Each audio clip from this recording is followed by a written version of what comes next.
Hey, what's up, you guys? I'm with Joseph Jackson. He's actually the winner of our Shreveport Regional a couple of weeks ago. And we've got a deck profile. What deck is this? It's Constellars. I just put this together for fun and ended up actually beating a lot of my friends just in friendlies. I mean, it's just... Alright, let's hop right into this. Alright, it's pretty standard stuff. I mean, 3 costs just to bump 4s to 5s or 4s to 3s. I do run the level 3 Constellar just because it can go into the M7 later, but I'll get into that later. 3 LGD, standard stuff. 3 Pollux, same thing. 3 Sombres, I love it. Top deck at late game pretty much means you win. Get a lot of control. I run 2 copies of Linus and 2 copies of Sheridan. Main reason I even decided to run these is because these are way too weak by themselves. Way too weak. And they're the Stratos of the deck. So I literally have to run these as a combo together, and that's another reason why I run the level 3s, to run Hides, or however you pronounce it, just so it's not dead, or I won't get ran over. Right. 2 sites. I only run it at 2. I mean, it's really good. It's like a Cyber Dragon. So I mean, I only run it at 2 because you have to go into Constellar exceeds. You can't go into anything else. So that's. I mean, I run a lot of Constellars in the extra deck, but sometimes you don't want to go into. One honest. I mean, come on. The whole deck's light, with the exception of these 3. I run 3 Gorillas just because. Honestly, I can't afford the 1 bear I'd like to do with it. Yeah, it would normally be just 1 bear and 2 gorillas because you'd rather have options.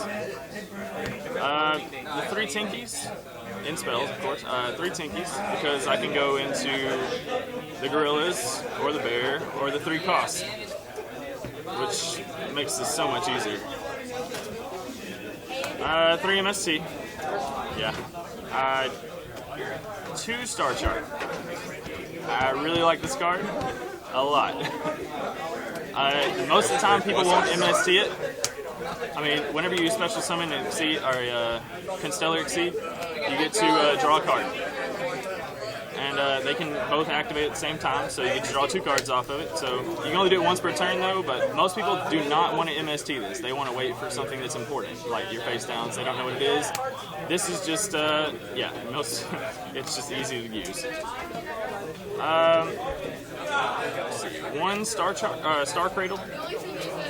You can't go into your battle phase whenever you use it, so I mean it's only for a emergency. But you get to get 2 Constellars from your grave. No conditions. Just 2 Constellars. Reborn, Dark Hole, and Reinforcements. And traps. Won't run too many. 2 Compulse just to go along with the bouncing thing that I've got going on already, which you'll see in a second. 2 Torrents. Starlight Road and Exceederborn. I mainly run Exceederborn because of the Pleiades. This guy right here. Bring it back on your opponent's turn and bounce one of their cards. It's very unexpected. They don't think you have anything hardly. I mean, it's Compulse plus a monster afterwards, so it works really well.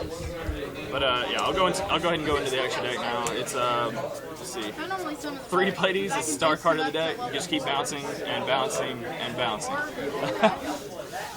Like I said, 1 Hides.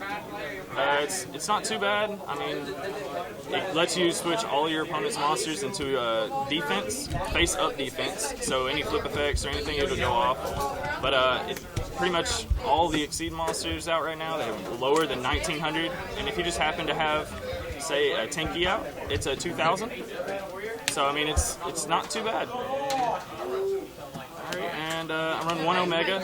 Most everybody else I know runs 2 in this deck just because of how broken it is for this Constellar deck, but I only like it at 1.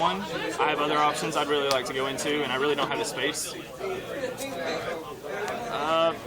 Shockmaster, it is very easy to go into 3/4s to get this, so yeah, obviously it's great. Run 2 of this. It used to be called Bumblebee, Constellar Bumblebee.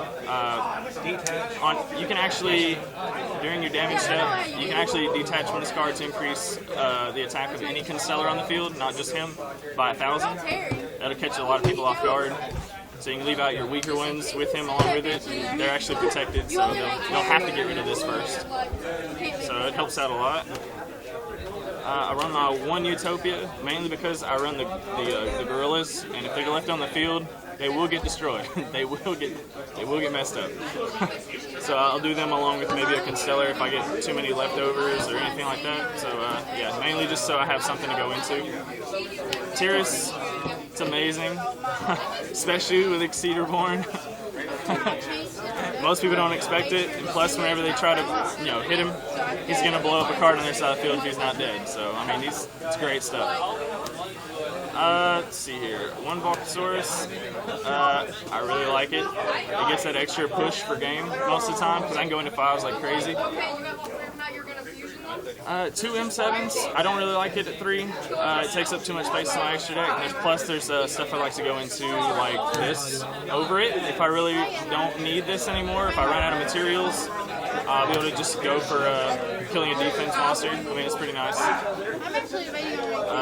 You can go over pretty much 5s, 6s. Any of these when they run out of materials. That's great. And the 1 Stardust for the Starlight Road, because I do run a little bit of back row here. Or I will at least try to bluff. Alright, so, Constellars, even though Evilswarms is sort of, the better deck because, it has Ophion versus the meta, what do you think of Constellars? I mean, like, can they stand up to things like dragons or mermels or anything? Well, I try not to worry about it too much with this deck. I mean, Mermels, yes, it will definitely cause a problem to have a Gaios in your face. But as for like the Draco sacks and stuff that most people like to go into now, you just bounce it back and prevent that from even bothering you. I mean, that's dragons though. Like whenever they start using blasters and stuff to blow up your cards, now that's when you start having problems. That's what the Exceederborn's for. I'd really like to get another one of these to put in. I'd probably take out just something random just to have it. Right. But, so would you say that Constellars like have a place in the meta, or is it just more of a tier 2? It's probably like a tier 2 deck, but it's if you know how to play the game pretty well, I mean this could be a really good deck to play. I mean, just something different, something to have fun with, and it's still sort of competitive. So if you let it go off, it's your fault and you lose. Right. All right. Well, thanks for the deck profile. Remember, guys, you can only find great deck profiles like this on Team APS. So yeah. Anyways, subscribe, thumbs up, leave a comment, and this was Joseph once again, the winner of our regional like a month ago. And thanks again for the deck profile.